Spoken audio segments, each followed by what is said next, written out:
চ্যাংড়াবান্ধায় আটক দম্পতি, উদ্ধার জাল ভারতীয় পরিচয়পত্র। বাংলাদেশি নাগরিক, মাত্র 7 দিনের ভিসা নিয়ে দিল্লিতে আসছিলেন চিকিৎসা করাতে। এতটুকু পর্যন্ত ঠিক ছিল, কিন্তু তারপরেই ঘটল বিপত্তি। ব্যাগ খুলে চেকিংয়ের সময় বেরিয়ে আসলো কেঁচো খুঁড়তে কেউটে। ব্যাগের ভেতরে ভারতীয় পরিচয়পত্র, প্যান কার্ড এবং আধার কার্ড, দুটোই জাল। এমনটাই বলছে কোচবিহার চ্যাংড়াবান্ধা ইমিগ্রেশন চেকপোস্টের কর্মরত পুলিশ এবং বিএসএফ আধিকারিকরা।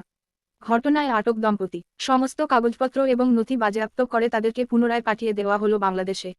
একদিকে উত্তাল বাংলাদেশের মাঝেই কোচবিহারের চ্যাংড়াবান্ধা ইমিগ্রেশন চেকপোস্ট দিয়ে ভারতীয় যারা রয়েছেন তারা ভারতে ফিরে আসছেন, তেমনি বেশ কিছু বাংলাদেশি নাগরিক আসছেন ভারতে।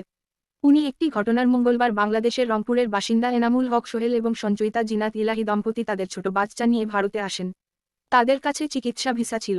ইমিগ্রেশন চেকপোস্টে চেকিংয়ের সময় ব্যাগের ভেতর থেকে এনামুল হক সোহেলের গুয়ে ভারতীয় পরিচয়পত্র, প্যান কার্ড এবং আধার কার্ড বেরিয়ে আসে। জিজ্ঞাসাবাদ করে জানতে পারা যায়, তারা বাংলাদেশ থেকেই এই কার্ড বানিয়েছিল।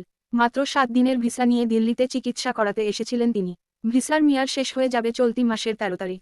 সন্দেহ হয় বিএসএফ আধিকারিক এবং কর্তব্যরত পুলিশ আধিকারিকের। তারা জিজ্ঞাসাবাদ করে যার নথিপত্র বাজেয়াপ্ত করার পাশাপাশি তাদেরকে পুনরায় বাংলাদেশে পাঠিয়ে দেন এবং সেই সাথে এই জাল নথি সংশ্লিষ্ট দপ্তরে পাঠানোর ব্যবস্থা করা হয়েছে বলে পুলিশ সূত্রে জানানো হয়েছে। পাশাপাশি এই দম্পতি আর কোনোদিন ভারতে প্রবেশ করতে পারবেন না, এমনটাও জানানো হয়েছে পুলিশের পক্ষ থেকে। উত্তাল বাংলাদেশের 24 ঘন্টার মধ্যেই এই ধরনের ঘটনায় সীমান্তে রীতিমতো চাঞ্চল্য ছড়িয়েছে। সতর্ক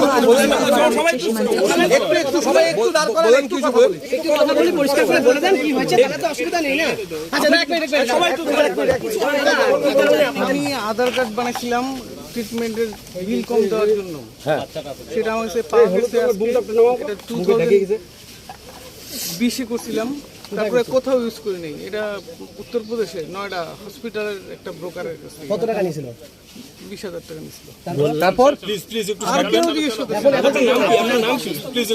আপনার নাম কি দাদা? আপনার নাম কি? আপনার নাম কি দাদা? আজকে কি ফিরে গেলেন? ফিরে যাচ্ছেন?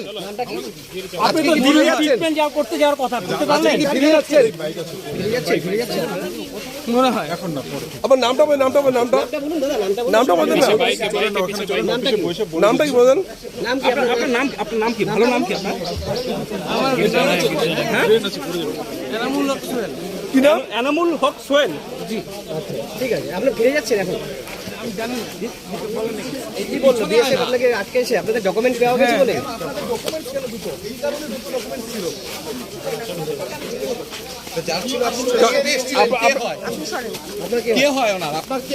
আপনার কি হয়? উনি বলেন আপনার কি হয়? বলেন না আপনার কি হয়? সেখানে কোনো আপনাদেরকে তো বলে দিয়েছে, তারপরে কেন আপনারা একটা হেনস্থা করেন? দেখছেন অসুস্থ মানুষ, কেন সংগঠন ধরা পড়েছি আমরা? কেন এভাবে কথা বলেন আপনারা? আমি চিকিৎসার জন্য যাচ্ছি, বললো যে চিকিৎসার জন্য আমরা একটু কম পাই ওই জন্য, কিন্তু আমাদের কোনো কাজেই লাগে না। তারপর কেন আমাদেরকে আপনার কে হয়? অনেক অসুবিধায় আছি, জানেন, অনেক অসুবিধায় আছি। বাংলাদেশে আপনাদেরকে কি অত্যাচার হচ্ছে?